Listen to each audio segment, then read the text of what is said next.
नमस्कार मित्रों, दैविक शक्तियां चैनल पर आपका एक बार फिर से स्वागत है। आज मैं आप लोगों के लिए लेकर आया हूं अत्यंत ही गोपनीय प्रयोग जो इंद्रजाल के घेरा में आता है, जिसका प्रयोग करके आप किसी की भी नजर को बांध सकते हैं।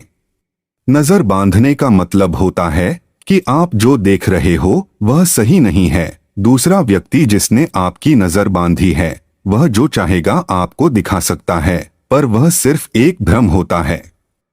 उच्च कोटि के साधक लोग या फिर नागा साधु, जो बड़े नागा साधु होते हैं, उनके पास भी यह विद्या होती है। यह एक साबर पद्धति की विद्या है। अगर आप इसको एक बार सिद्ध कर लेते हैं तो आप इसकी सिद्धि से जो चाहे लोगों को दिखा सकते हैं। अगर आप किसी व्यक्ति से कह रहे हैं कि ऐसा हो रहा है और उसी समय अगर आप उसकी नजर बांध देते हैं तो उसको वही दिखाई देगा जो हम बोलेंगे, पर वास्तव में ऐसा नहीं होता है। वह सिर्फ उसका भ्रम होता है। मान लीजिए कि मैं कह रहा हूं कि मैं आप लोगों को एक मरा हुआ सांप जिंदा करके दिखाता हूं।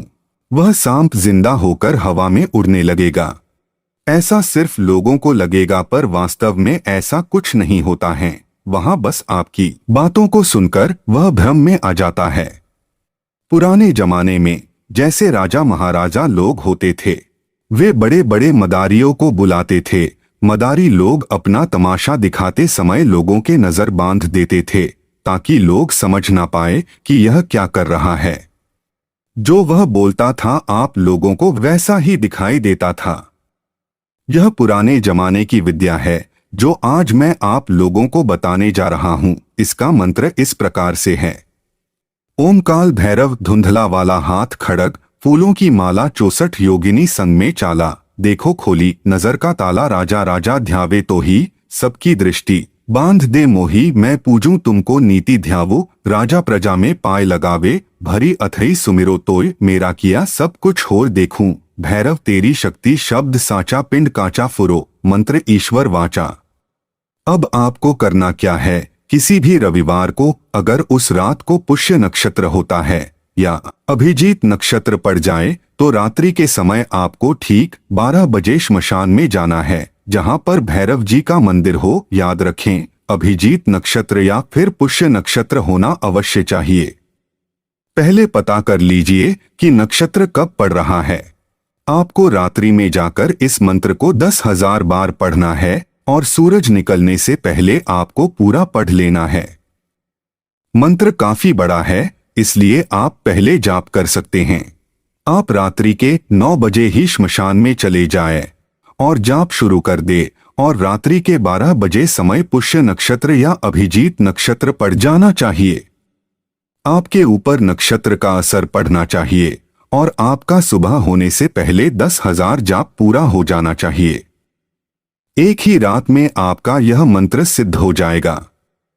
आप वहां से आने के पूर्व शमशान का भस्म ले ले और वहां से बिना किसी से वार्तालाप किए हुए अपने घर आ जाएं। याद रखें, अगर कोई आपको आवाज देकर पुकारता है तो आप बिल्कुल भी पीछे न देखें। अगर कोई आपको टोकता है तो कोई बात नहीं, लेकिन आपको बिल्कुल भी नहीं रुकना है।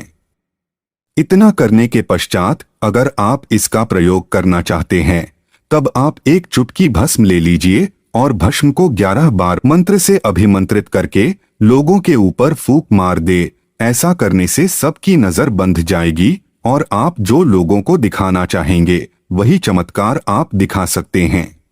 इससे आप लोगों को कुछ भी दिखा सकते हैं, जो भी आप चाहते हैं। लोगों को वही दिखाई देगा जो आप बोलेंगे। मित्रों, यह साधना बहुत ही कठिन है। हम सभी को जितना कहने और सुनने में यह आसान लगता है, उतना है नहीं। यह साधना आपके लिए बहुत ही खतरनाक साबित हो सकता है जब तक आप किसी सिद्ध पुरुष के घेरे में नहीं करते। मित्रों, एक यही साधना नहीं बल्कि किसी भी प्रकार की साधना बिना गुरु के कदापि नहीं करना चाहिए, क्योंकि जब मंत्र उच्चारण किया जाता है तो ऐसे नाना प्रकार के आहत पहुंचाने वाले ऊर्जा भी साधक की तरफ आकर्षित होते हैं। गुरु इन दुष्ट शक्तियों को रोकते हैं, जिससे साधक की सुरक्षा बनी रहती है। ऐसा बहुत बार देखा गया है कि बिना गुरु के साधना करने पर कभी कभी साधक पागल या फिर उनकी मृत्यु भी हो जाती है। इसलिए आप सभी यह साधना गुरु के उपदेश लेकर ही करें, अन्यथा आपको इसकी भारी कीमत चुकानी पड़ सकती है।